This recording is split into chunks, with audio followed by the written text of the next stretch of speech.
At very short notice, I'm absolutely delighted to tell you that the guy stood next to me agreed to come and speak to this gathering today. David Shayler, you'll know the name. Do you know the story? I'm going to leave it to him to tell you. So, ladies and gents, would you put your hands together, please, for David Shayler?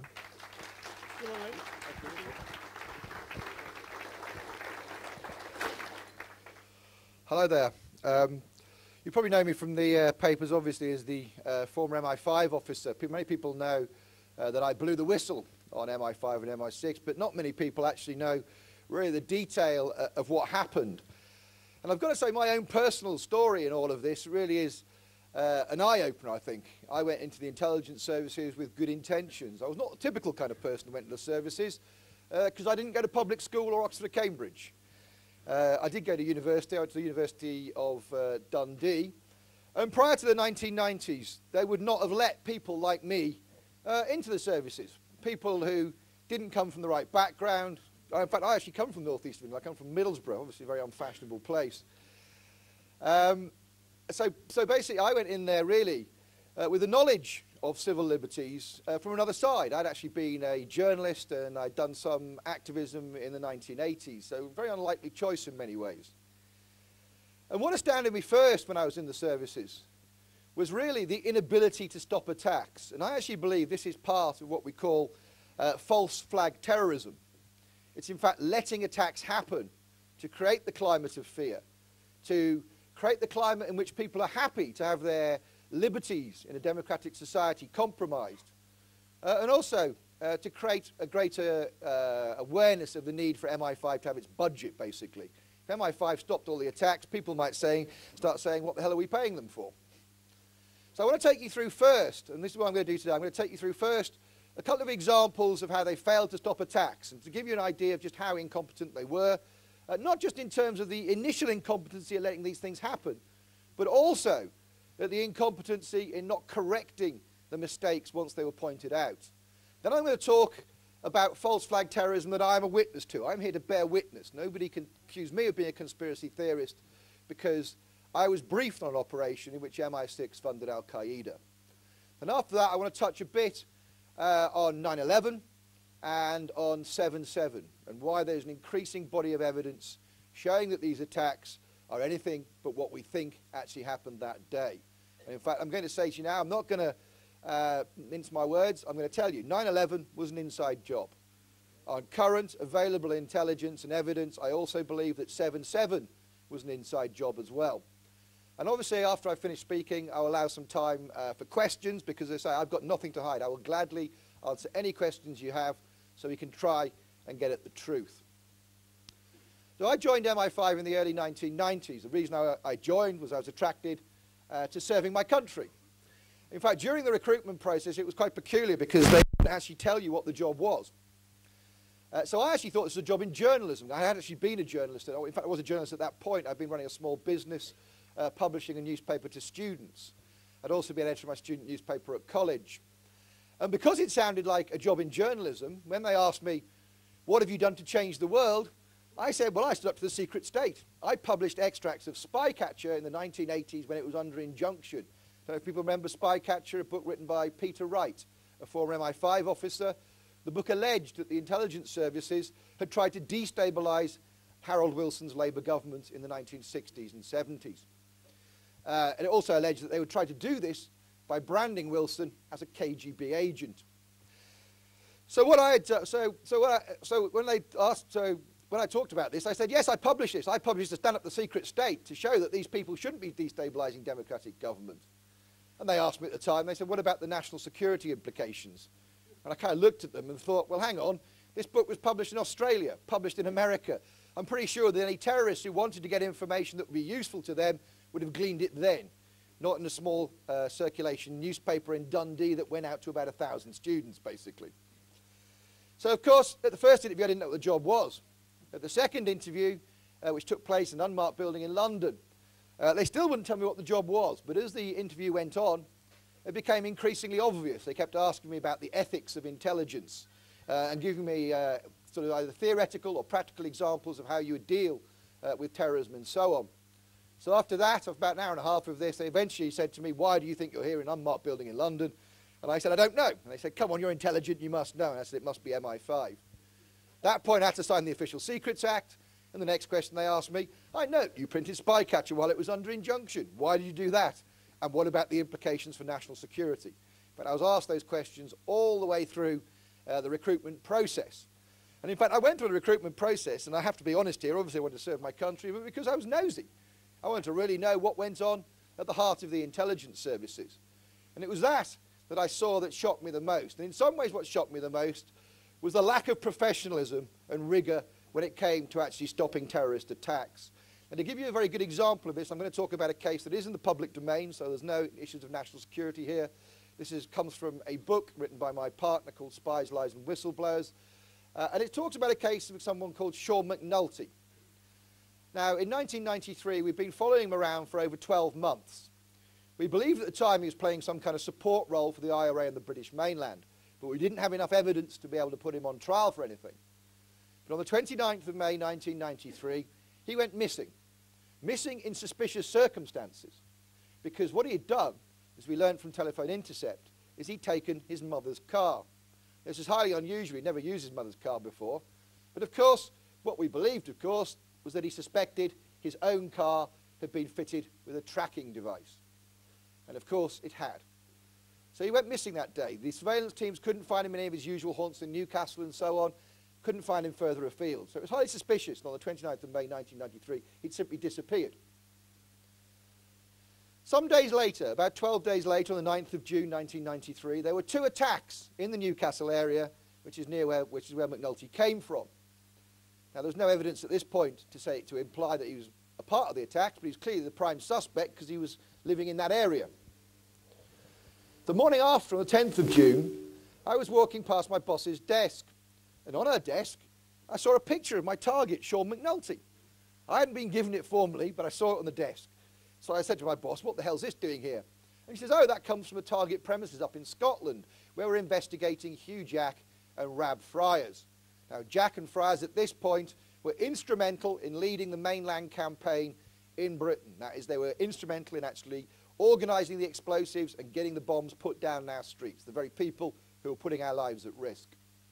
Now, of course, when I looked at the picture, I wanted to see the date timeline. In the date timeline, 29th of May, 1993. This is why McNulty had taken his mother's car, basically. Now, of course, if those pictures had been passed on straight away, we would have had surveillance teams on McNulty immediately. That could have taken us to an arms cache, an explosives cache, could have taken us to other members of the IRA. But because those pictures weren't passed on, we lost all of that intelligence. Now, I don't think I'm benefiting from hindsight when I say taking 12 days to pass on pictures in a fast-moving terrorist investigation is going to give an advantage to the IRA. That is not benefiting from hindsight. That is absolute common sense. Something went wrong here, and I've got to say we were very lucky, because the bombs that were planted in the Newcastle area were put in a gas terminal and an oil terminal. And it was only good fortune that McNulty put the bomb a few yards away from a high-pressure pipe. If it had been next to the pipe, it would have ruptured it, and it would have taken down a whole row of terraced houses, killing hundreds of people. So it was only a fluke that MI5 got away with not being responsible for the deaths of many, many people. So basically, I obviously established this was McNulty. And what I wanted to find out, of course, was why had it taken 12 days to pass on these photographs? I mean, after all, this was 1993. There wasn't internet then. It was also an era, of course, when newspapers had passed photographs over wires for many, many decades. Yet I found out that MI5, who was supposed to be monitoring fast-moving terrorist targets, used to have a little van that used to go up to Scotland and go around all the special branches collecting the secure material. In this case, it would call in at the target premises and take the tape off the CCTV tapes. The problem was it only went up there once every 2 weeks. So that's why it had taken 12 days for these pictures to finally get back to MI5 HQ. Now, you wouldn't believe you could make this up. But I've got to say, when I was in MI5, people think of them being very technical, very good with computers. An organisation charged with the gathering, analysis, and dissemination of intelligence in 1996 did not have an IT office management system. Can you believe that? Everything's written out on bits of paper by hand, handed to secretaries for typing up and so on, all of which, of course, slowed down the process of actually investigating the targets, basically. Anyway, nobody actually seemed to want to take responsibility for this delay either, or in fact to actually correct the situation to make sure it didn't happen again. I became very frustrated by this because I raised it with my bosses in the service and said, this simply isn't good enough. People are going to die if we keep making mistakes like this. And they looked at me and basically told me to shut up. So I thought, what I'll do is I will alert people outside the service when it comes to writing the formal brief about this operation.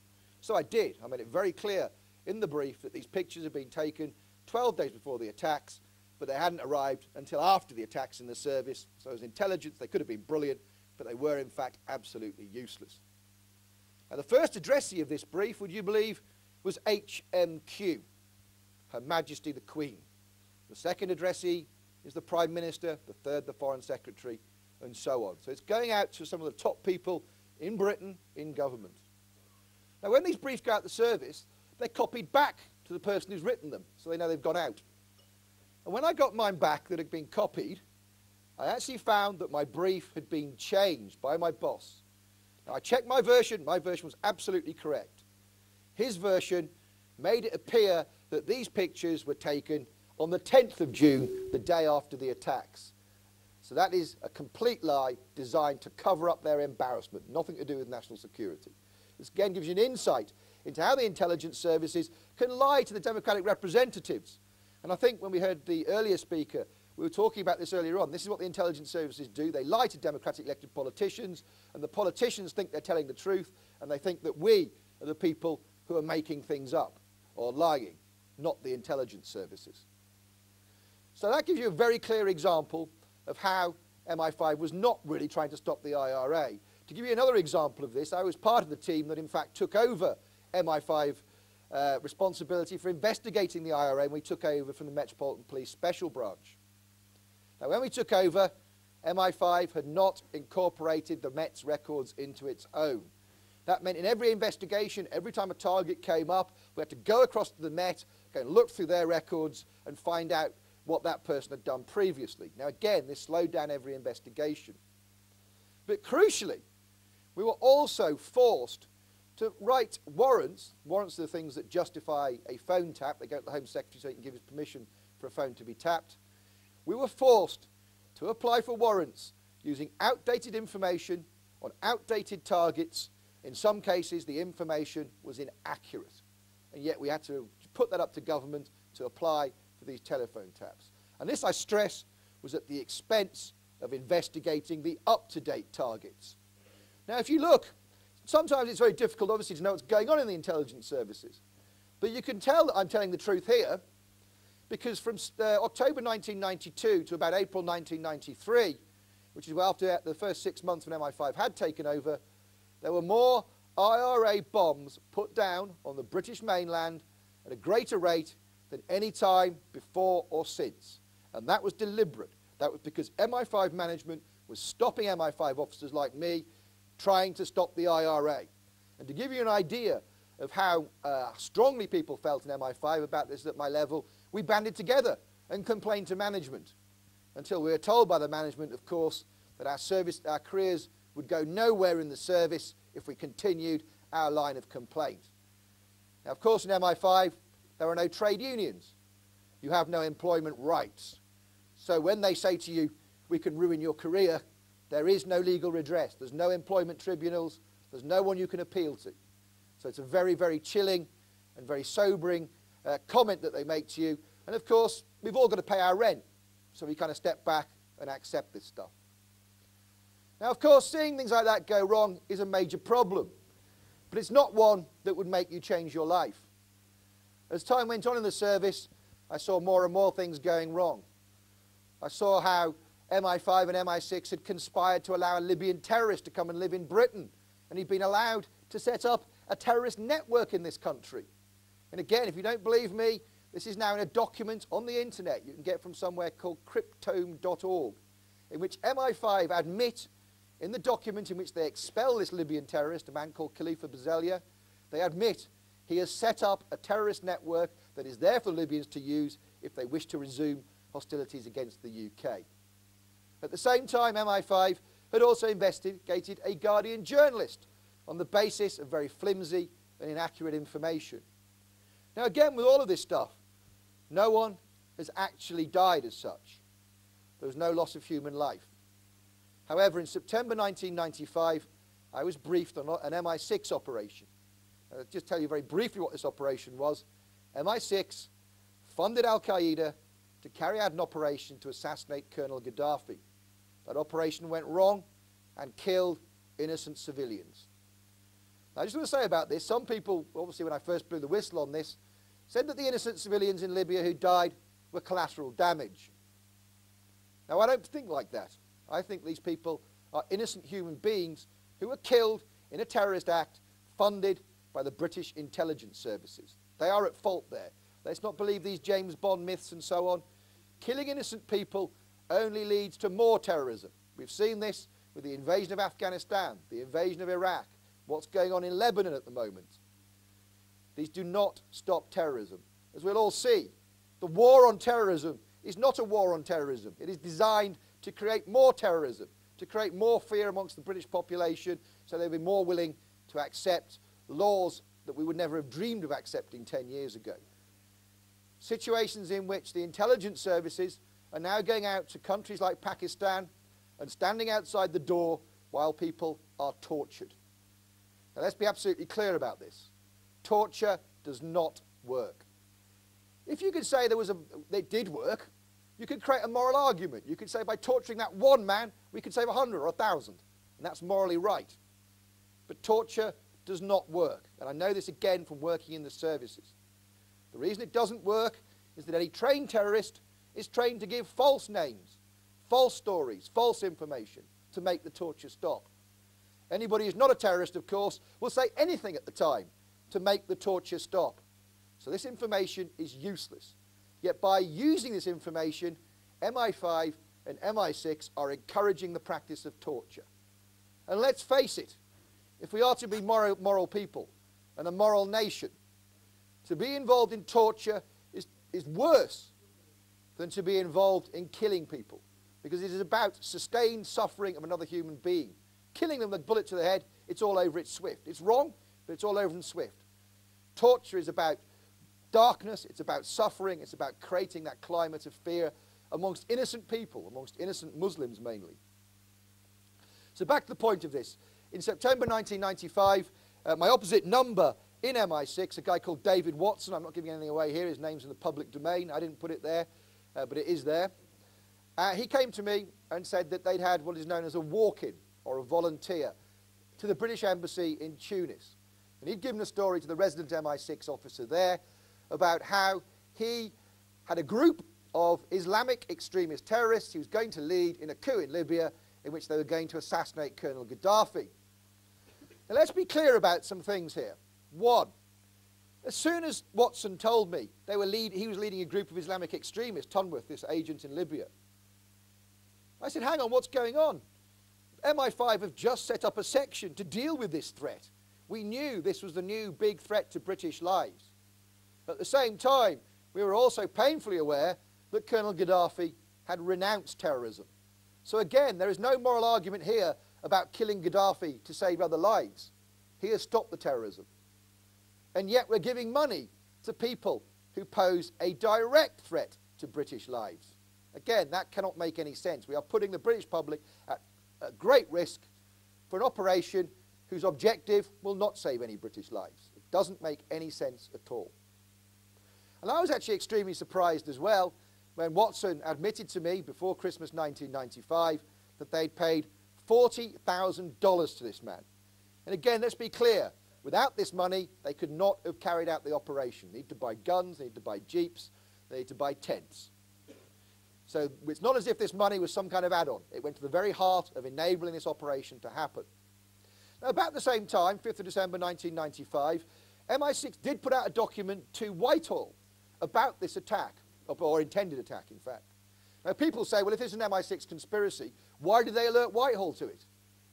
Well, they did because they had to tell the people in Whitehall there was going to be a coup in Libya. If they didn't, Whitehall would turn around and say, well, why didn't you know about this? You failed to gather the intelligence. Of course, they didn't mention the payments. This was pre the payments. But what the report crucially did mention was that this was not simply someone in MI6 reporting on an operation. This was someone, an MI6 agent, who was involved in the operation, involved at the very heart of it. It confirmed that he was leading a group of Islamic extremists. And also the report, because it predates the attack, detailed the modus operandi that was to be used. And that was that the group were going to infiltrate Gaddafi's security entourage and then plant either a bomb or a grenade underneath the car, basically. Now, I've got to say, I didn't do more to stop this. I've got to be honest here, because at this point, MI6 on many, many occasions had come up with various crackpot schemes. I mean, they really did think they were living either in a Boy's Own world or a James Bond world, basically. They really did.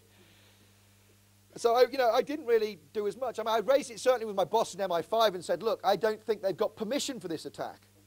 Now, this is a vital component of the legality of what the services do. The real James Bonds do have a license to kill. People might find that quite surprising. They do have a license to kill, but only if they've got the permission of the Foreign Secretary for that assassination operation. If they don't have the permission, they are subject to the laws of the land in the same way that you or I are if we get involved in murdering people.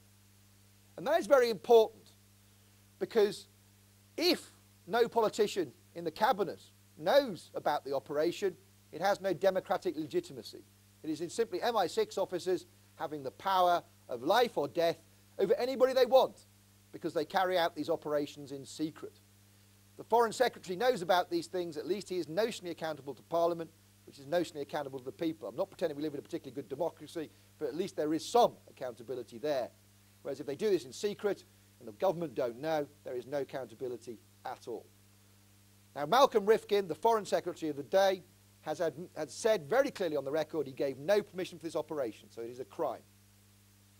So I was sitting by my desk in March 1996, and I have to say, by this time, I'd already decided to leave the service. The very fact that MI6 were involved in this plot and they paid money to the coup plotter, to me, was wrong. I was in the services to stop terrorism, not be part of people who are creating more suffering in the world and more violence and terrorism. And I read a report, or in fact I read two GCHQ reports, and they both described a plot in which Gaddafi's security entourage had been infiltrated, in which a bomb or a grenade had been put under a car to try and assassinate Gaddafi in a cavalcade of cars. But they got the wrong car. Now, this would be funny if innocent people hadn't died, basically. But they got the wrong car. And I made sure that this was absolutely the plot they were talking about, that this was MI6's man Tunworth, someone who we believe is someone called Abdullah Radwan, who has been captured by the Libyans and we believe executed as a result of his role in the plot. He is now dead. We were told to try and take his name out of a book we wrote about this by the services, and we said, no, this is public domain. The Libyans have announced it, so it's staying in. And they had to accept that, basically, and you can now read that in my partner Annie Mashon's book, basically. And when I raised this with David Watson at our next meeting, he went, yes, that was our man. We did it. And so I pointed out to him, you didn't do it. The objective of the operation was to assassinate Colonel Gaddafi. He's still alive. You didn't meet the objective, and what's more, innocent people died. We can have no claim to legitimacy in fighting terrorism if we are part of it. I mean, imagine if it had been the other way around. Imagine if this had been the Libyans funding the IRA to assassinate Tony Blair, God forbid. And they killed innocent people in the Mall, waving their plastic Union Jacks. No one in the British media would turn around and say, well, that's collateral damage, so it's all fine. We'd have headlines about how barbaric the Libyan regime was, and quite rightly. But when we do it, we cannot pretend we're the good guys and the heroes. When we do it, we are equally barbaric. Now, this is why I left the services, basically. I'd already decided to leave at that point, but that really was the kind of the straw that broke the camel's back. I left. It took me some time before I had the courage to go on the record. But I did in August 1997. Unfortunately, the Mail on Sunday newspaper who did the story chickened out of publishing this information about how MI6 had funded Al-Qaeda. You've also got to bear in mind at this point in 1997 that unless you worked in the intelligence services, you would not have heard of Al-Qaeda. You would not realize the threat. Ironically, it was only as a result of what happened in 9/11 that people suddenly looked back at my information and thought, my God, what the hell were they doing funding Al-Qaeda? These people who are, in theory, of course, capable of carrying out an attack like 9/11. I also got some fascinating insight into what happens in this country when you stick your head above the parapet. The mentality of the British middle classes who went to public school in Oxbridge is that a good chap stays quiet about things. That's what a good chap does. That's the honourable thing to do. Well, I'm sorry. It's not the honourable thing to do when innocent people have been murdered. No one would say that if your next door neighbour was murdered and you knew you'd done it. No one would say, keep quiet, old chap, that's the honourable thing to do. No, you'd say, go to the police and report it. Now, I couldn't report this to the police because the Official Secrets Act stopped me. If I'd gone to the police, it would have been a criminal offence. I couldn't go to the government either. That would have been a criminal offence. And this is why I went directly to the media, which is also a criminal offence, but at least it gave me some protection and made sure that more people knew about this. Well, that was the theory, as I say. The Mail on Sunday didn't actually publish the story. And I have to say as well, coinciding with something else that people might want to ask questions about later, the death of Princess Diana. We had a week in the limelight, in the press, knocking at the intelligence services, releasing bits of information about how they'd failed to stop attacks and so on. On the Saturday night, the government took out an injunction. I was delighted because that was my plan. I knew they'd take out an injunction and I knew the press would be irate. And sure enough, they were. Saturday night, it was going to be the Sunday papers. There's no other news on Saturday. We were news across the world because MI5 and MI6 had banned a former officer from talking about their crimes and misdemeanors. So I went to bed that night thinking, mission almost accomplished. Got up the next morning, put on a documentary, put on the French telly, and there was a documentary on. I've lived in France before, so I understand French. And the documentary ended with the words, Princess Diana died today. I just stopped and thought, that's it. We're stuffed. We'll get no publicity. We're out on a limb now. And indeed, that is what happened. There was nothing else in the British papers what seemed like weeks. We were forgotten. Now, I'm not saying the services bumped off Princess Diana just to keep us quiet. But if you were planning to bump off Princess Diana because she was pregnant with the child of Dodi Al-Fayed, and they could never tolerate a Muslim half-brother to their king, this would be a very, very good time to do it. And that's what I believed happened. They had the plans in place, and they brought those plans forward as a way of knocking us out of the headlines. And but of course, after that, I was still on the run in France. The authorities didn't know where I was. One of the great things, of course, about being in the service is you know how to avoid detection. So you managed to stay undetected for 10 months. And then I went up to Paris.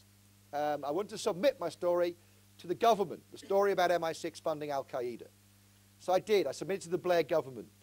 Now, many people, of course, at this point were still seeing Blair with rose-tinted spectacles. Didn't realise quite how bad he was. And I don't think that either. I thought when he saw this information, he'd be duty-bound to act. Let's face it, I'm giving information about the intelligence services in Britain, which is supposed to be a democracy, operating outside of any democratic control, wasting taxpayers' money, and killing innocent people without a good reason. That should be dynamite. That should lead to the intelligence services and the secrecy within which they work being reformed. Instead, Blair did not call in the police to investigate the murderers and the terrorists in MI6. He had me arrested in France. They put out an urgent extradition request. I was picked off the streets, banned from seeing a lawyer for 48 hours, banned from having visitors for 2 months, but kept in a French prison. Now, fortunately, I had an insurance policy given an interview to the BBC. I gave an interview to Mark Urban, a very prestigious correspondent within the BBC who's highly respected. I did it for the eventuality of being arrested in these circumstances, but also for the eventuality of me just disappearing or dying in suspicious circumstances. And that was shown. In fact, this is the old days when the BBC had some balls and used to stand up for the government and did essentially what we pay our license fee for, to stop the tyranny of government, to stop the tyranny of the intelligence services. And they stood up to them and they showed a panorama special on the Friday evening, Friday the 7th of August, 1998. 2 days later, Robin Cook, who was then the Foreign Secretary, went on the Breakfast with Frost programme and said, this is pure fantasy with no basis in fact. Now, how would he know that at that point? This is 36 hours after this broadcast has been shown. Clearly, all the intelligence officers are at home at the weekend. He hasn't had time even to check with them. What he has done, of course, is gone to the head of MI6 who has sought to deny it. Now, I'm sure Cook made a political calculation here, and that political calculation was that it's so difficult to get information out of the intelligence services in Britain that this will never happen. There'll be no comeback on me. And of course, I'm sacrificing a whistleblower abroad, but who cares about that? Who cares? It's just some whistleblower. But he got it wrong, because a principled person within, don't know where they came from actually, we don't know where they came from, but certainly a principled person, put the document on the internet that MI6 had sent out to Whitehall in December 1995. To recap, this tells us an MI6 agent is involved in a plot to assassinate Gaddafi. It tells us he is leading a group of Islamic terrorists. It predates the plot and also tells us about the modus operandi, clearly showing, therefore, inside knowledge. It's not somebody who sees an operation and thinks, well, I'll try and blame him. It's somebody involved who knows what's going to happen in future. So this is pretty good proof. This is the refutation that this is pure fantasy. This is the basis, in fact, for what I am saying. Yet to this day, in the fashion of the novel 1984, if you phone the Foreign Office and say, what about Shayler's allegations about MI6 funding Al-Qaeda, they will still turn around to you and say, this is pure fantasy with no basis in fact. Even though the same day as that interview by Robin Cook, the 9th of August 1998, the Mail on Sunday had 2 sources in America confirm that payments had been made to Islamic terrorists from MI6. These people were not on the record, but they wouldn't be. They'd be scared to go on the record in case they were persecuted. But that was crucial confirmation of what I was saying. And again, tried to get the police to investigate this because the government would do nothing. I wrote lots and lots of letters to them. They didn't want to know, basically. And in March 2000, my partner Annie Mashon took a statement that I'd written for the police that I said I'm prepared to swear to. The police then turned around to us and said, no crime has been committed in Britain. The last time I looked, conspiracy to murder, aiding and abetting murder, funding murder are all criminal offences in Britain. So we have to go back to the police and argue this. Now, I believe this 6 months gave a crucial edge to the intelligence services. That 6 months enabled them to cover their tracks, to get rid of the evidence that was incriminating. Now, anybody who finds that fanciful, just say to anybody else. If you said to somebody, we're going to investigate you for murder in 6 months because you're the suspect, and we're only starting in 6 months' time, what do you expect that person to do if there's evidence of the murder around? Keep it there in his bedroom or destroy it? Of course they're going to destroy it. And that's what they did. The police operation investigation started 6 months after that. Crucially, they did recover material. Crucially, I was never charged with perjury or wasting police time. Of course, no one was ever charged with this. But what do we expect? And it's the chaps in the intelligence services. The laws don't seem to apply to them in the same way they apply to us. They're the ones who say they're doing it in the interest of the country. They weren't doing this in the interest of the country, otherwise they would have cleared it with the Foreign Secretary. But that's the way the system works in Britain. We almost have it like a 2-tier system. If you're on the inside of that elite, you can do anything and get away with it. If you're outside that, no matter what you do, you will be prosecuted. So I hope that gives you a very clear insight into the fact that the intelligence services were knowingly prepared to fund our terrorist enemies. There could be no argument, as there was with Saddam and with bin Laden, both of whom have, of course, been funded by MI6 and the CIA. They could say in that case, at least, our enemy's enemy is our friend. At that point, of course. But in those cases, of course, the chickens came home to roost. The 2 greatest threats to our democracy and liberty came from Saddam, and in theory, from Al-Qaeda. I say in theory from Saddam, in theory from Al-Qaeda. But there was none of that to say, because they knew MI5 had identified Islamic extremism as the new main threat. It also demonstrates, of course, how the government will not investigate claims like that. They will lie on the part of the intelligence services. And how police investigations will be held up so the intelligence services are never found guilty of anything. I genuinely believe the police did their job, but I believe that the intelligence and the evidence had already been interfered with. Now, of course, people will know that I've been to prison twice. I came back to Britain voluntarily because the extradition against me failed on the grounds that what I'd done was manifestly political. Of course it was. It was revealing the crimes of the British state. But I came back voluntarily 2 years later. The government then took 2 years to put me on trial. And I say the government, it wasn't the police prosecuting me. The police told me they wanted nothing to do with the prosecution. They had been ordered by New Labour to prosecute me and get me into court. And by the time we'd been through a series of pre-trial hearings, I was not allowed to speak freely in my defence. I was not allowed to cross-examine my accusers, the people on the witness stand against me, even though one of them was my boss in the service who had lied deliberately about the 12-day delay in passing on the photographs in the McNulty operation. I could have proved, therefore, that he was an unreliable witness if I'd been allowed to draw on that material and cross-examine him, but I wasn't. In the judge's summing up, the judge actually told the jury they had to convict on the facts.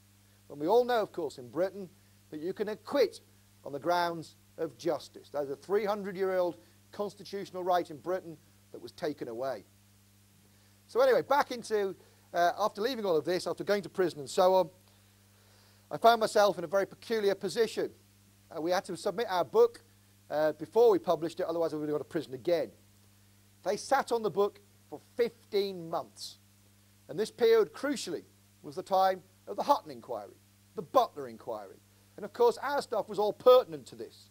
We knew that the intelligence services made assessments on the basis of very, very little intelligence. If that had gone before MPs and the Cabinet prior to the publication of Iraq's weapons of mass destruction dossier, we would know, people would know absolutely that was the case, and they would not have trusted that dossier. There would have been no invasion of Iraq and no subsequent raising of the threat to our lives that has come with that, because that act is one of the biggest recruitment causes that Al-Qaeda could ever see.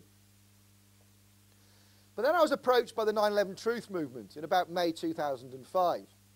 I'd had some suspicions about 9/11, some worries, should we say.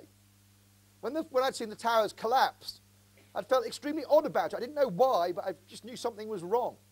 And then it occurred to me when the 9/11 Truth Movement started talking to me. This was the first time in history that steel frame buildings had been brought down by fire, if you believe the official story. I'd also been worried about how I'd managed to identify 19 hijackers 3 days after the attacks. 3 days, when they had no prior intelligence. In Lockerbie, it took 2 years to bring indictments against Lamin, Fema and Abdul Basit McGrath. 2 years, not 3 days. I know from being involved in counter-terrorist operations that when a bomb goes off, it's chaos for everybody. MI5 doesn't have a crystal ball. It's got to find out the facts like everybody else. And it does that by asking people on the ground in the same way the government do, the same way that the media do. So for the first 24 hours, 48 hours, it is chaos. You don't do any investigating. So to believe a day after that, they can confidently turn around and say, we know these are the 19, even though there are no Arab names on the flight manifests. Even though there's no prior intelligence, they still claim they knew the 19. Now, in the case of the 19 hijackers, 9 of them have since gone on the public record to say that they are alive. And we're not talking about some nebulous internet site saying this.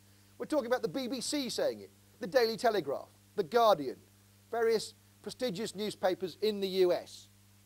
Now, obviously here, we don't know who's telling the truth. We don't know whether the FBI is telling the truth or whether these people are telling the truth.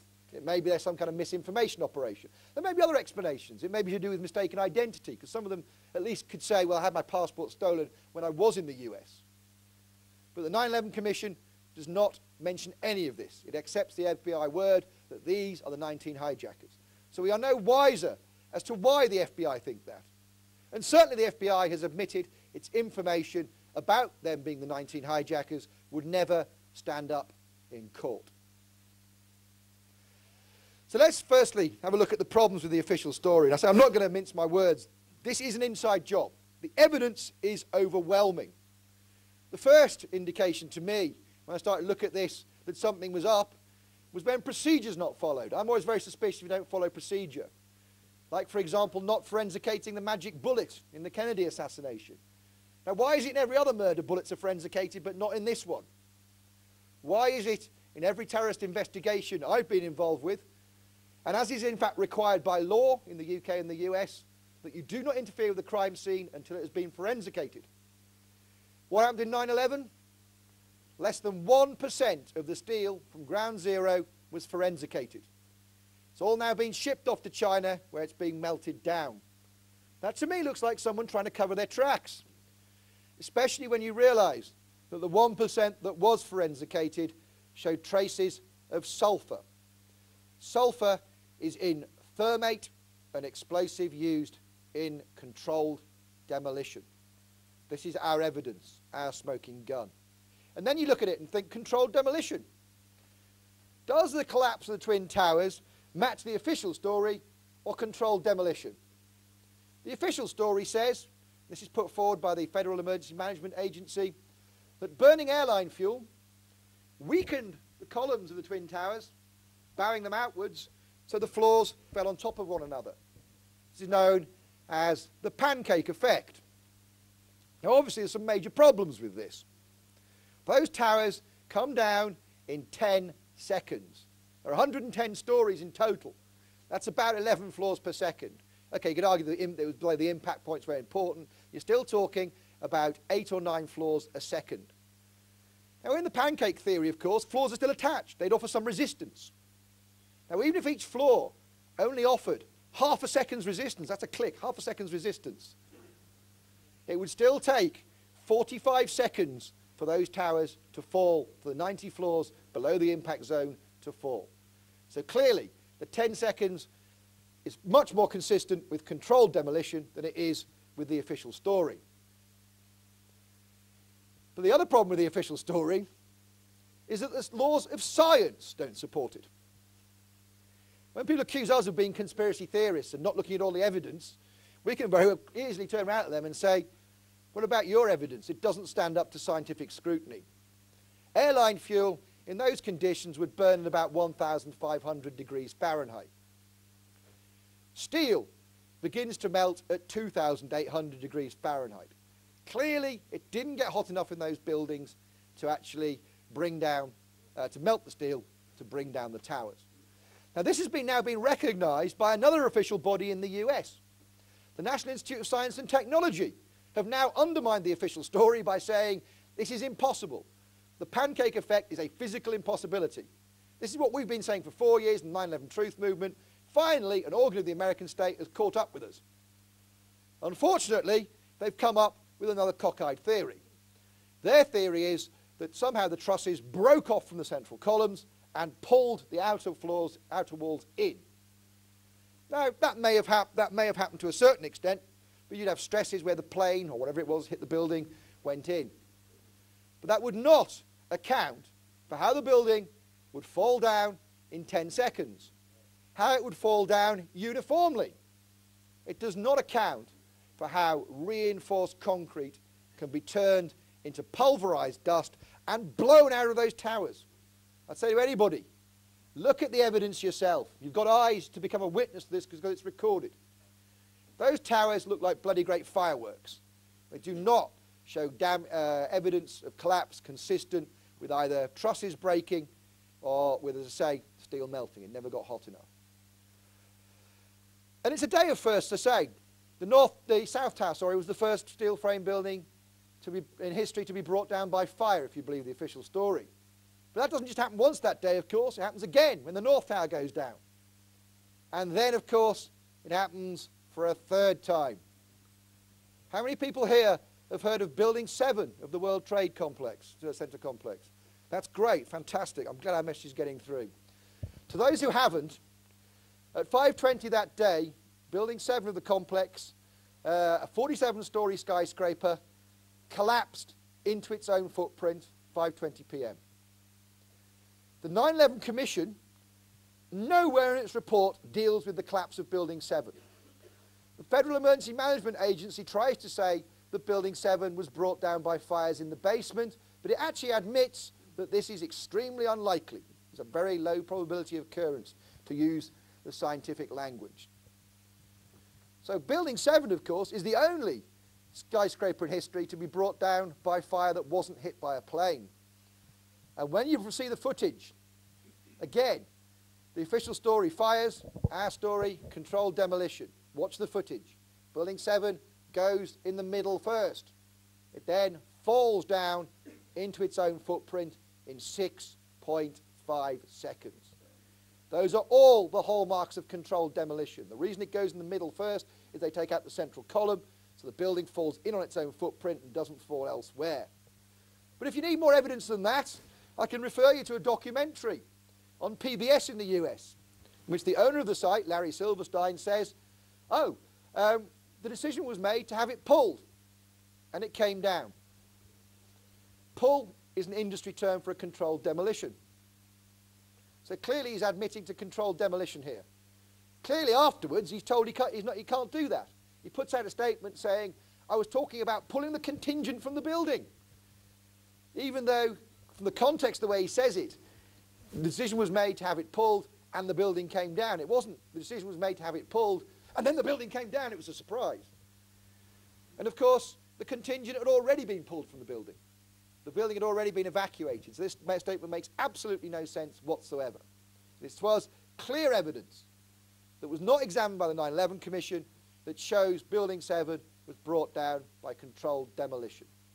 Now, the National Institute of Science and Technology is now going to look at how Building 7 might have been brought down by controlled demolition. So again, an American official body, years after us, is coming around to our way of thinking.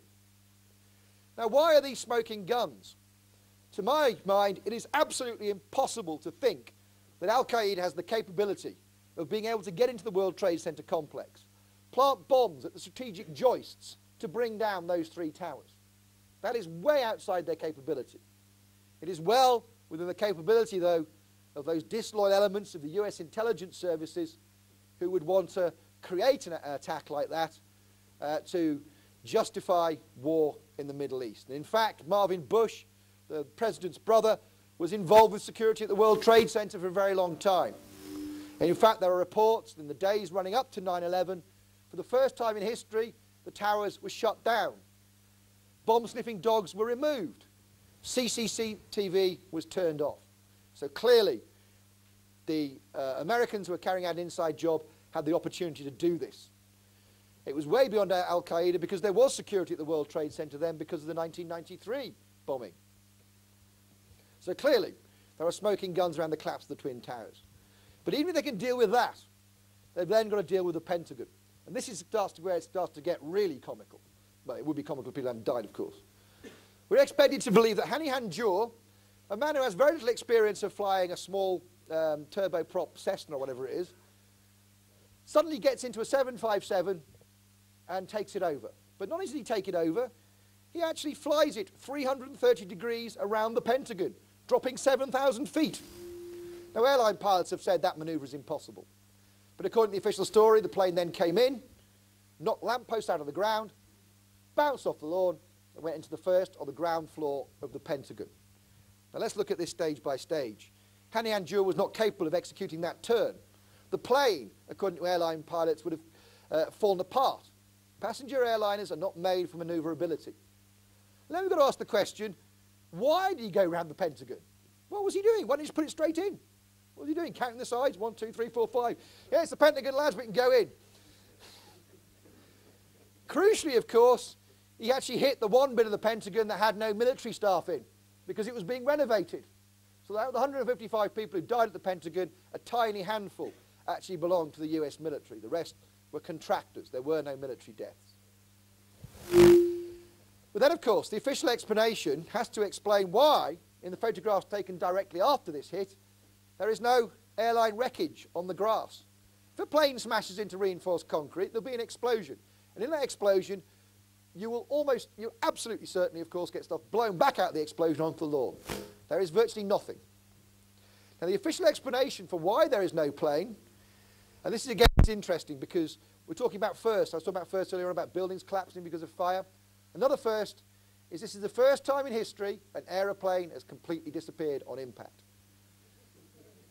But not only is it the first time in history, it's the second time, because it happens with Flight 93 in Shanksville as well. So again, a day of firsts, historical first, but also a day of historical seconds. And they say that the plane behaved like a fluid, then went up in a ball of smoke and flame. In fact, what that's actually saying to you is that the plane was vaporized. Now, I don't know about you, but I'm certainly not gullible enough to believe that. But if there is anybody here gullible enough to believe that, I would then say to them, if this fire was hot enough to vaporize titanium, which is what planes are made of, why didn't it vaporize human bodies, which are made out of carbon? How can the Pentagon claim to have identified 184 people who were on that plane by DNA if they've been vaporized? That is impossible. But even if they come up with an explanation for that, they've then got to tell us why there is almost a perfectly circular hole of about 16 to 18 feet in the back of the C-ring of the Pentagon. This means that whatever's got there has gone through 6 layers of reinforced concrete, each 1.5 feet thick. Now the thing about a civilian airliner, of course, it's made out of lightweight alloys. The nose is made out of carbon. They are not made to penetrate reinforced concrete. Clearly, missiles are, though. And again, from my knowledge of working in the service, I would have to say the only thing I know that could make that kind of hole get through those layers of reinforced concrete would be a missile. And having a missile like that in America is way beyond the capability of Al-Qaeda. But even if they try to tell us Al-Qaeda could have done it, there is one riposte we can make to that. And again, this is a smoking gun. Why didn't the Pentagon's anti-missile system simply shoot whatever it was going towards the Pentagon out of the air? Anything not sending a friendly fire code would have been shot down. That, of course, includes a 757. It includes a missile fired by Al-Qaeda. Of course, the only thing that could get through would be a missile fired by somebody in the American military who knew the friendly fire codes for that day. This is another smoking gun not dealt with by the 9/11 Commission. But we in the 9/11 Truth Movement do our own research as well, and one of our activists has come up with some new stuff under the Freedom of Information Act. And he has got from the, this is actually from the National Safety and Transportation Board in the US, so this again is not conspiracy theory, this is absolutely solid information. They have reconstructed the path of Flight 77 based on radar data, and what they said was black box flight data, which is astounding because up until that point they denied they had any black box flight data. And again, this is suspicious. Unless a plane goes down in the sea, you can virtually guarantee that you'll find the black box because it's made to be indestructible and because it has a homing beacon on it. You're actually taken to it by a pulse it sends out. So the fact they couldn't find the 4 black boxes that day, again, a day of firsts, is highly suspicious. But this reconstruction, remember I was talking about Flight 77, the official story, it comes in over Interstate 395 and knocks the lamppost out of the ground. Now, it's a moot point whether actually a plane can do that. I don't think a civilian jet airliner can knock lampposts out of the ground. It's more likely the plane would have been taken down as well as the lamppost being moved. But on this information, it shows us that when, in the reconstruction, Flight 77 is 100 feet above those lampposts in this flight reconstruction. 100 feet above. So it can't knock lampposts out of the ground. And crucially, this reconstruction ends right there. It doesn't show the plane going down into the building. Presumably because it's an impossibility because it's so high up. It couldn't get down that quickly. So this is official information that now contradicts the official story. Of course, people will have seen some of the coverage in the papers. And again, I'd say everybody check this stuff out for yourself because they released some frames, allegedly from a Pentagon CCTV camera. And it was reported in all the papers that this was Flight 77 hitting the Pentagon. Until you watched them and realised there was no plane in those pictures. Or certainly there was no clear evidence of a plane. There was some evidence, perhaps at the side of the picture, there may have been a nose of a plane, but that was clearly not the rounded nose of a civilian jet airliner. It looked much more like the nose of an A3 US Sky Warrior, a military plane. Again, evidence that the military was involved. But even if you don't believe all the stuff at the Pentagon, let's have a look at Flight 93. Flight 93 disappeared off the radar over Cleveland, Ohio. It was reported on local television and confirmed by the mayor that Flight 93 had landed that morning at Cleveland Airport in Ohio. So what are we talking about what happened in Shanksville? What's this story about the passengers taking control of the plane, about them making calls to their loved ones? Well, one thing, it is impossible to make mobile phone calls from civilian aircraft. Absolutely impossible. We don't know where these voice recordings come from, but they are a physical impossibility. So that, again, undermines a key plank of the official story. We also now have a US general who has said the US Air Force did shoot down an object over Shanksville heading towards Washington. He has said this on the public record. He is not being interviewed by the American government or the 9/11 Commission. So that is our key evidence. So this guy's an ex-colonel. He, in fact, in an article, names the pilot involved, and the pilot is interviewed. He doesn't deny it. That is obviously not absolute proof, but it's pretty good proof, basically, that that whatever was heading towards Washington was actually shot down, and shot down by the American military in contravention of the orders of the civilian government, who appeared to be very happy to allow that object to go down on Washington. Now let's think about it. I want to just take a pause to say how important that was, that plane was shot down, or that object was shot down. If that had gone through and you'd destroyed Capitol Hill or the White House, they could have very easily turned around and said, right, martial law. America has been attacked, its military infrastructure has been attacked, trade and civilians have been attacked at the World Trade Center, and crucially, our government infrastructure has been attacked. We are now entitled to take emergency powers, take control of the free press and so on, because there is such a threat to our country in the absence of a proper government. And anybody who finds that fanciful, I refer them to the Miami Herald of the 10th of September 2001, in which it is reported that Jeb Bush declared martial law in Florida. He jumped the gun, basically. But that is a matter of public record, not conspiracy theory, a matter of public record. So clearly that was the plan. Because the American military shot this object down, they couldn't make that argument. Democracy was in that moment saved. Because if it hadn't, they could have gone straight into Iraq, straight into Iran, and we wouldn't have been able to do anything about it. Because they had to justify it to their own people, it took longer to go into Iraq, and they're still having problems with going into Iran. Effectively, the American military at that point saved world democracy. And we should be grateful for people who would make that decision. And even if there had been people on that plane, it was still the right decision to make. If you've got 80, 100 people on a plane, 300 people on a plane, you still shoot those people down, because if that plane goes over a city and comes down, it could kill 1,000, 10,000 people. So it is the right moral decision as well. There should be no shame in people making what are hard decisions, but ultimately moral decisions for the most number of people to survive, basically. Now, of course, people will say, of course, that bin Laden has confessed to 9/11.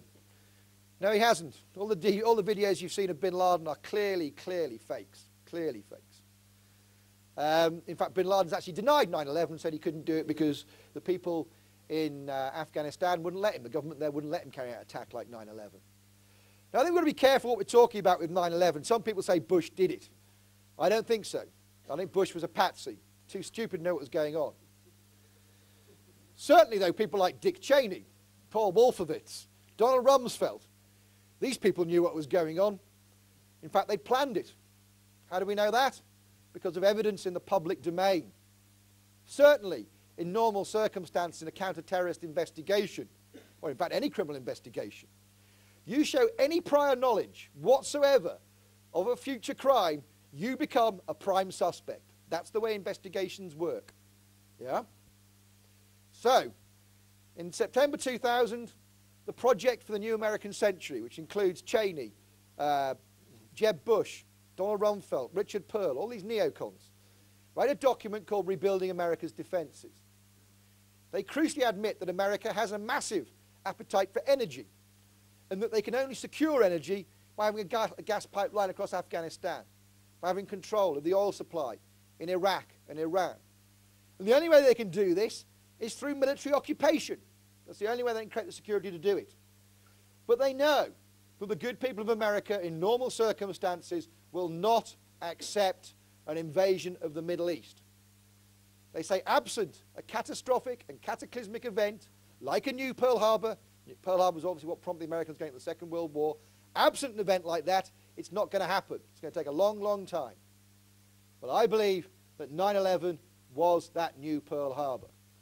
That in plans laid down by genuine Islamic terrorists, let's not have a rosy-tinted view of Islam either. There are people within Islam whose perverted interpretation of it think they can indiscriminately kill innocent human beings. And indeed, Al-Qaeda may have planned to fly planes into buildings in the US. But they are just not capable of doing that. In those plans, elements of the project for the new American century, elements of the FBI, elements of the CIA, saw an opportunity to carry out an attack and blame it on those Islamic terrorists. And also use an opportunity to cover stuff up. On the 10th of September 2001, Donald Rumsfeld announced in a press conference that $2.3 trillion had gone missing from the American defense budget. And to give you an idea of how vast that sum of money is, our gross domestic product over 15 months, which is the entire wealth of all of us that we create within 15 months, is about equivalent to that sum. It's more than a third of the Americans' national debt, in fact. So a vast, vast sum of money has gone missing from the defence budget. Yet somehow Rumsfeld knew to release that on the 10th of September, knowing that in America, because the attacks happened early in the morning, no one was going to pick up a newspaper and read about it. How do you know it was going to be a great day to bury bad news? Again, that indicates possible inside knowledge and something for which he should be interviewed. Now, I'd say with all this 9/11 stuff, there's obviously a lot of information to take in. Please go and do your own research. Don't just believe me. There is a vast array of research out there you can find off the internet. Some good, some bad. Obviously, you've got to make your own decisions up about what you choose to use and to look at.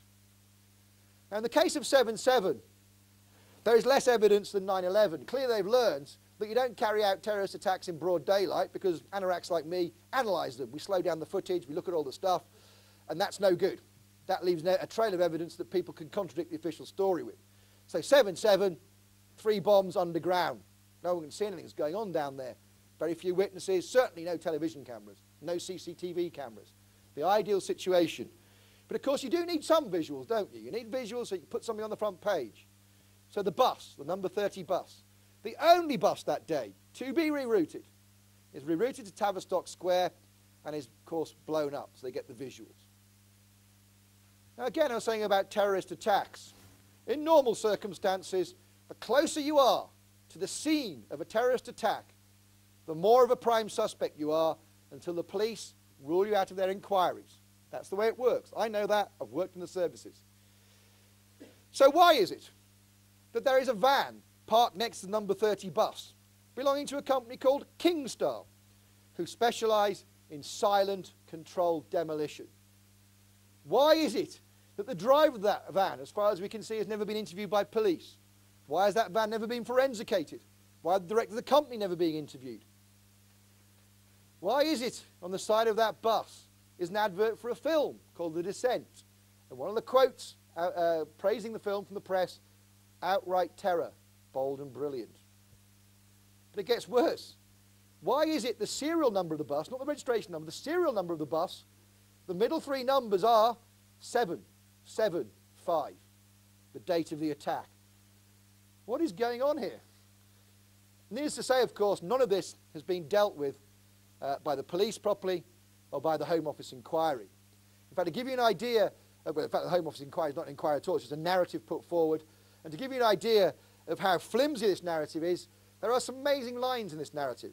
At one point, they say, there are no CCTV pictures of Shazad Tanweer on the Piccadilly Line platform.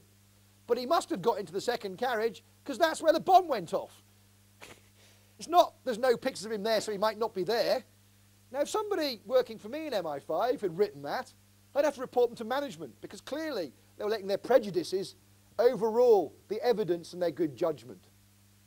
Similarly, in the official report, they show Leeds, they show Luton, they show London. They show a very clear line joining the 3. And underneath, in the narrative, it says, the route taken by the bombers. Based on what evidence? One CCTV picture, which has never been released to the public, taken at Woodall Services, not that far down the M1. Now, obviously, the M1 is the most likely route you take in those circumstances, but of course, in the services, you are taught to assume nothing. And the very fact they are making these assumptions shows that they are clearly trying to put into our minds that those 4 guys were in that area that day. What about the other evidence that's supposed to show this? The 721 picture taken at Luton. Now, I've been at Luton to check this out. That picture is a physical impossibility. the guy with the hat on near the railings would have to be 4 foot, 4'6" tall for it to make any sense. The railings are so low. But crucially, he's standing in front of the railings, except one of them goes in front of his arm. Now, what the hell is going on there? Clearly, that can't be natural. What's more worrying is it would be easier to forge a picture with the railing going behind his arm. So we've got to wonder why we have this very peculiar picture. Again, we've got to wonder why and again, we know this is the real picture because it's the one used in the official report. It cannot be a doctored picture. Again, we've got to wonder why the official bodies looking at this didn't say, well, hang on, what's the problem there? We've also got to wonder why the official bodies included the time of the train they got from Luton as being 7:40. Nobody in the mainstream media checked this. We did in the 9/11, 7/7 truth movements and found that 7:40 had been cancelled that day. So they couldn't have got that train. Yet that was in the official timeline. It's only come out recently that the Home Secretary has accepted that that train was cancelled, so the men could not have been on that train. But then we have a witness report to them being on the 7:48. So it's okay, they could have got the 7:48. Except the 7:48 didn't get in on time for them to be able to carry out the bombings at the time they said they happened. And of course, crucially, we now wonder, why were there witnesses saying these men were on the 7:48? And clearly they couldn't have been. Clearly, well, my belief is that these were planted witnesses, in the same way as they did in the Jean-Charles de Menonès fiasco at Stockwell. At Stockwell Tube, there was a witness who says to the media, I saw him jump over the barriers. This man cannot be traced. He's disappeared off the face of the earth. Clearly, what they've done is planted one of their people in there to get their story in there and to get the headlines in the papers. And this is what I think they did with 7/7. They created a narrative around 7/7, around those attacks. But that narrative was undermined by the failures of the British Rail Service, ironically. Our lack of investment in the transport infrastructure may bring down the New World Order in a way we could never have imagined. But of course there's more evidence and more of this, what we can now call coincidence theory. On the day of 7/7, I was probably the only person heading into London. Everybody else was coming out after the bombings. I was going up to London to give an interview, because I work on the sort of probabilities. If there had been 4 attacks that day already, there weren't going to be any more. I was going to be safe. And I heard on Radio 5 Live, someone called Peter Power from a company called Visor Consultants, saying he'd been running a counter-terrorist training exercise that day, involving exactly the same stations in a similar scenario to one that actually happened. Now, I heard this, and my blood ran cold, because on 9/11, the Pentagon had been running an anti-terrorist training exercise which involved flying a plane into the Pentagon, what actually happened that day. There were many other counter-terrorist training exercises that day in the US. In fact, it appears to be a hallmark of these false flag operations now that you need a distraction of a counter-terrorist training exercise, and for very good reason. In Russia, in September 1999, there were a series of attacks that were blamed on the Chechens, until the Russian Domestic Security Service were discovered planting bombs in buildings. And what do they say? Oh, these aren't real bombs, we're just doing a counter-terrorist training exercise. That's why they do them, to cover up if they get caught. So the chance of this actual training exercise on 7/7 involving the same stations runs into trillions, quadrillions to 1. Alex Jones, the famous American disc jockey, has looked at this. He's got an actuary to look at the chances of this, and it runs way beyond, I think, quadrillions to 1, basically. And yet Peter Power, of course, has never been interviewed by police or interviewed by the people writing the Home Office narrative. And more peculiar with 7/7 as well is the nature of the explosives. Certainly witness reports talk about metal being pushed up into the tube carriages. Now, that's not absolute confirmation the bombs were placed underneath, but it certainly makes it more likely than that they were actually within the carriage. What is also interesting is that the French head of counter-terrorism, who was working with British police, said that it was military-grade explosive.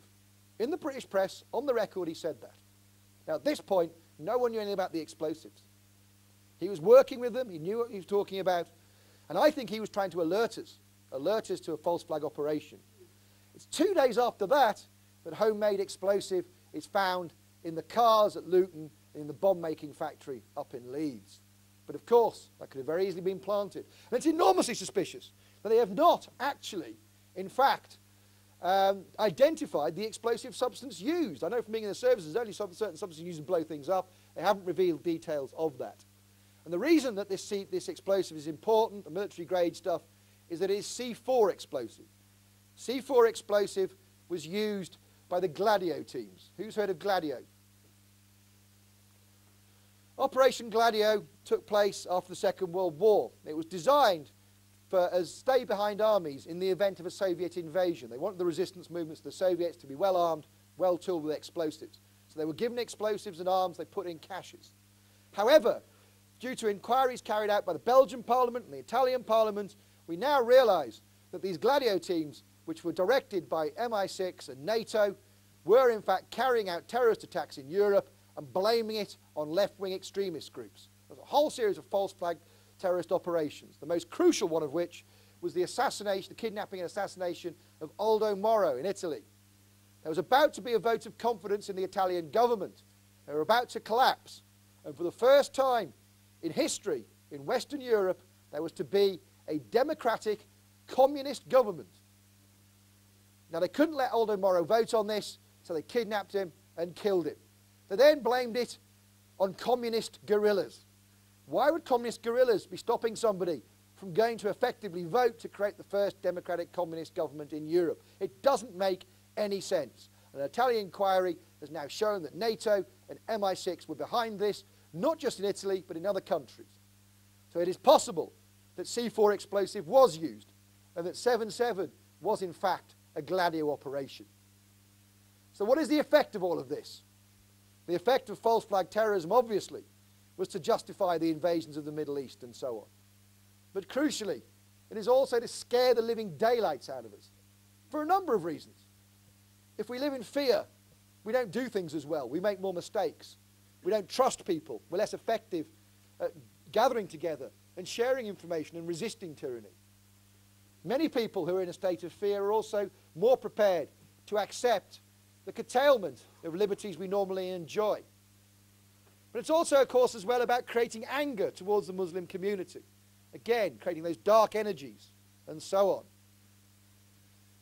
But what we must also bear in mind that amongst all this darkness, and we are living in very dark times by the standards of human civilization, very, very dark times.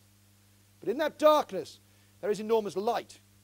And the light is that every time they do something, they cock it up. They've cocked up 9/11. They've cocked up 7/7. They've cocked up the invasion of Afghanistan. They've cocked up the invasion of Iraq, and they couldn't go into Lebanon. And because those things have happened, more and more people are waking up. More and more people are starting to realize that false flag terrorism is a fact, that we should not be looking at Islamic terrorists as a main threat to our country. Yes, they do exist, but they're not an enormous threat. The main threat to our liberty and our democracy is the dark elements of the New World Order, who are carrying out these operations and blaming innocent Muslims, or using them as a distraction. We all remember the recent events that began on the 10th of August, 10/8. Not 11/9, 10/8 this time. When everybody was going on holiday, of course. And they told us they were going to blow up airliners over our skies. Those guys didn't even have passports, didn't have airline tickets. You can't make liquid explosive like that. I've talked to an explosives expert who told me, you've got to store this stuff for 24 hours. You've got to let it settle and so on. So this isn't time. And what are you going to do? Take your Thomas Salter chemistry kit to the toilet and start making these things? I mean, it's just absolutely ridiculous. It really is. And this is why they use these very flimsy terrorist laws to charge people, because it then stops anybody exposing that, because it's sub judice. The editor of The Independent wanted to run a story saying the things I've just said, saying these guys are innocent, and he was told by the government he would be prosecuted and put in prison if he ran that story. This is the sort of situation we're in at the moment. So I'd say to people, do not get depressed by this. Please, embrace it. Go out and do your own research. Do what you can. Share DVDs with friends, because the only way you really change the world is by changing hearts and minds. And politics has failed to do that in this country over the last 20, 30 years. This will change people's minds, because they have a very clear idea of what happened on 9/11, and you can very, very easily change that opinion to the exact opposite. So hopefully they will then start to look at other areas of alternative evidence and research to do with UFOs, to do with alternative energy, to do with a whole series of issues that affect us at the moment. And usually I've got to say, well, in every case, once people have awoken to 9/11, they don't go back. We don't have a single case of a member in our movement who said, hang on, yeah, the official story's right, I'm giving up this. Not one. And once you go through it, of course, you realise you've got a duty to expose this tyranny. Because if you don't do it, they will carry on using these false flag operations to instill more fear, to manipulate the news agenda. A good example of this was with George Bush, when he was up in Sedgefield a few years ago, and the peace movement had made his life hell there. The headlines across the world were going to be, you know, peace movement embarrasses Bush. It was going to be the peace movement's finest hour. That day, a lorry bomb was driven into the British embassy in Ankara. So all the headlines were again about Islamic terrorism. That was obviously a false flag operation designed to spare the embarrassment of Tony Blair and George Bush. And that is what they'll do if we get a breakthrough. They will use and manipulate the media like that. And of course, the time really to do things is not at some nebulous point in the future. Please, now you've heard this, go out and try and change the world around it. Say it's not difficult to do it, really. It is so obvious to expose this. And bear in mind, if I could just finish on this one note, bear in mind the words of Edmund Burke from the 18th century, and I hope that we can all take to heart in this. And those words are, all that is necessary for the triumph of evil is for good people to do nothing. Thank you.